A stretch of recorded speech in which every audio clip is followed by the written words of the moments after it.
और अब एक नजर डाल लेते हैं कि पश्चिमी एशिया में युद्ध के बीच दुनिया में पेट्रोल, डीजल और एलपीजी के दाम कहां और कितने बढ़ चुके हैं। नजर डालिए।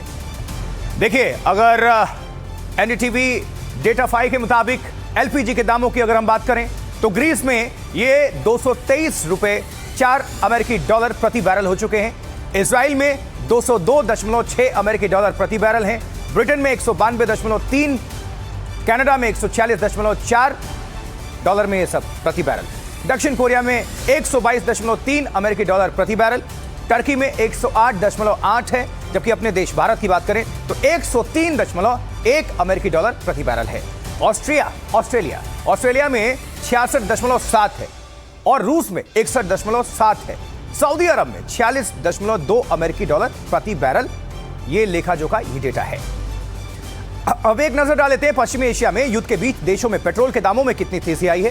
तो एनडीटीवी डेटा 5 कहता है, उसके मुताबिक 23 फरवरी से 16 मार्च के बीच ऑस्ट्रेलिया में पेट्रोल के दाम 32% बढ़े हैं, उछले हैं। और इसी दौरान अमेरिका में 24%, सिंगापुर में 21%, स्पेन में 19%, चीन में 10% का इजाफा हुआ, मलेशिया में 5%, हांगकांग में 5%, कतर में 3%, ब्राजील और भारत में 0% अभी तक बढ़े हैं। प्रीमियम में हालांकि बीपीसीएल और एचपीसीएल ने आज 2 रुपए प्रति लीटर बढ़ाया है प्रीमियम के लिए, नॉर्मल में कोई नहीं।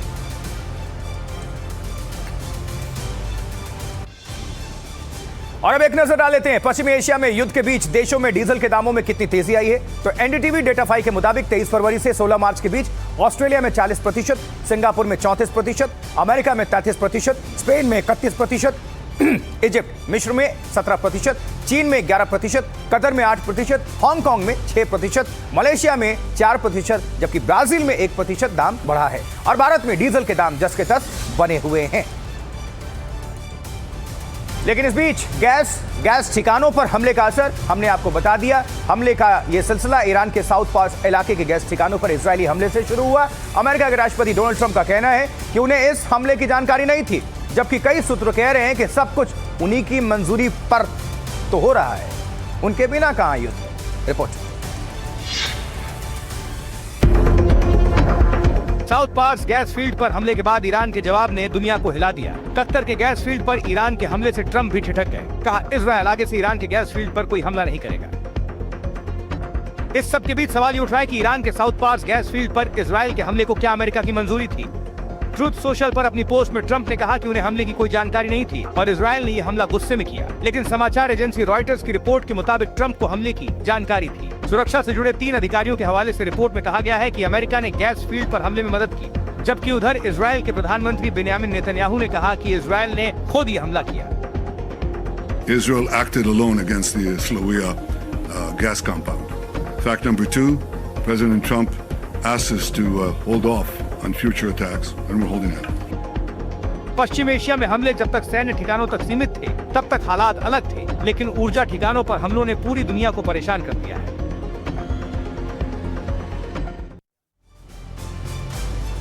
और अब आपको वापस ले आते भारत। 4 बजे की क्राइम जगत से जुड़ी यहां से 4 बड़ी खबर देखिए।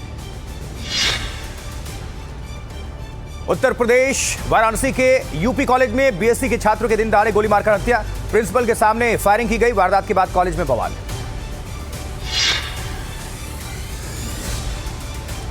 राजस्थान के बीकानेर में व्यापारी के साथ लूट की वारदात। 2 अज्ञात बाइक सवारों ने छीना पैसों से भरा बैग। 1.5 लाख से ज्यादा रकम लूटकर फरार। उत्तराखंड के हरिद्वार में मामूली विवाद में 2 पक्षों में विवाद, जमकर चले लाठी डंडे। पुलिस ने कुछ लोगों को गिरफ्त में लिया है। जबकि राजस्थान के उदयपुर में दिन दहाड़े चेन स्नैचिंग की वारदात। बुजुर्ग महिला के गले से चेन छीनकर फरार हो गए बदमाश। पश्चिम एशिया की युद्ध का असर तेल और गैस के दामों पर दिखने लगा है। हालांकि भारत ने अभी तक इसे थामा हुआ है और यह सबसे अच्छी बात है। फिर भी अपने देश में राजनीति चरम पर है। विपक्ष इसको लेकर घेर रहा है। लेकिन देखिए, आज बीपीसीएल, एचपीसीएल और आईओसीएल ने अपने प्रीमियम पेट्रोल के दाम 2 रुपए से 2 रुपए 35 पैसे प्रति लीटर बढ़ाए हैं। प्रीमियम के लिए, नॉर्मल के लिए कोई दिक्कत नहीं है। साधारण पेट्रोल और डीजल पर कोई इसका इंप्लीमेंटेशन नहीं है। हालांकि सामान्य पेट्रोल के दामों में कोई इजाफा नहीं है, जैसा कि बता रहे हैं। उधर कल की भारी गिरावट के बाद शेयर बाजार थोड़ा आज स्थिर रहा है। करीब आधा फीसदी की बढ़त के साथ सेंसेक्स और निफ्टी बंद हुए हैं। ये एक राहत की बात है।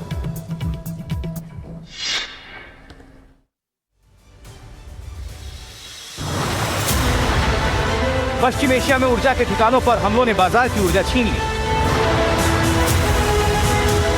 28 फरवरी को ईरान पर हमलों के बाद से दुनिया भर के शेयर बाजार गोता लगा रहे हैं। हमले से पहले एशियाई शेयर बाजार खासतौर पर एआई को लेकर उत्साह और कमोडिटी एक्सपोर्ट के दम पर अच्छी कमाई की उम्मीद से उछल रहे थे, लेकिन हमलों के बाद बीते 3 हफ्ते में निवेशकों के लाखों करोड़ रुपए स्वाहा हो चुके हैं। गुरुवार को ही भारतीय शेयर बाजार से निवेशकों के 12 लाख करोड़ रुपए निकल गए। 28 फरवरी से अब तक भारतीय शेयर मार्केट को 30 लाख करोड़ रुपए का नुकसान हो चुका है। दुनिया भर के बाजारों की बात करें तो निवेशकों ने शेयर मार्केट से करीब $5.5 ट्रिलियन निकाल लिए।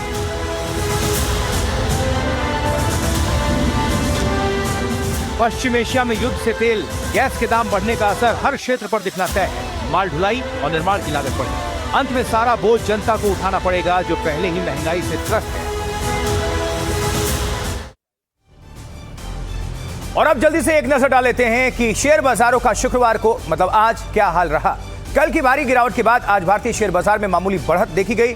बीएसई सेंसेक्स 326 अंक यानी कि 0.44% बढ़कर 74,533 पर बंद हुआ। एनएसई का निफ्टी 50 भी 112 अंक यानी कि 0.49% चढ़कर 23,114 पर बंद हुआ।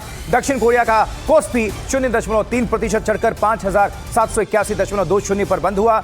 हांगकांग का हैंग सेंग 1% घटकर 25,253.78 पर क्लोज हुआ।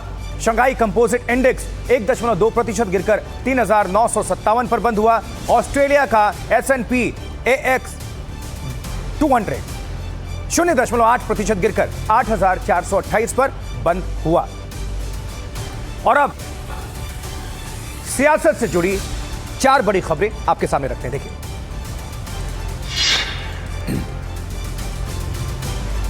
उत्तराखंड में धामी कैबिनेट का विस्तार हुआ। खजानदास भरत सिंह चौधरी समेत 5 मंत्रियों ने शपथ ली।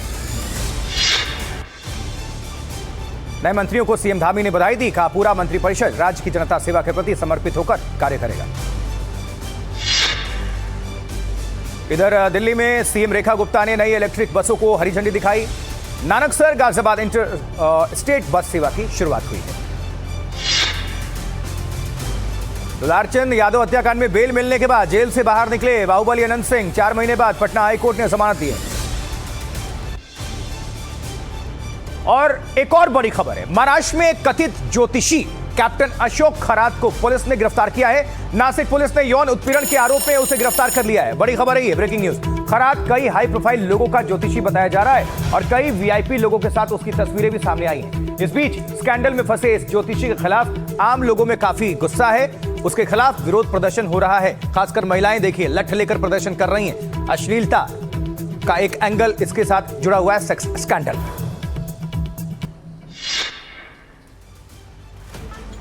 गुलाबी गैंग के सदस्यों का यह गुस्सा महाराष्ट्र में स्वयंभू ज्योतिषी कैप्टन अशोक खरात के खिलाफ है। खरात के कथित कारनामों से नाराज महिलाओं ने न सिर्फ चप्पल मारो आंदोलन किया, बल्कि राज्य महिला आयोग के अध्यक्ष के इस्तीफे की मांग कर सियासी पारा भी गरमा दिया है। गुलाबी गैंग की महिलाओं ने हाथ में चप्पलें लेकर खरात के खिलाफ जमकर नारेबाजी की और कड़ी कार्रवाई की मांग की। उधर आरोपी कैप्टन अशोक खरात को कोर्ट ने 24 मार्च तक पुलिस कस्टडी में भेज दिया है। रेप के आरोप में अशोक खरात को नासिक पुलिस ने गिरफ्तार किया था। अशोक खरात को ज्योतिष का जानकार माना जाता है। कई बड़े नेताओं से उसके संबंध बताए जाते हैं। आरोपी अशोक खरात के एक मंदिर में राज्य महिला आयोग अध्यक्ष रूपाली चाकणकर भी सदस्य हैं। इस मामले में 58 महिलाओं के शोषण की क्लिप्स होने की बात सामने आ रही है। फिलहाल एसआईटी प्रमुख तेजस्वी सातपुते की नासिक पुलिस और क्राइम ब्रांच ने जांच शुरू कर दी है और मामले में तकनीकी सबूत जुटाए जा रहे हैं।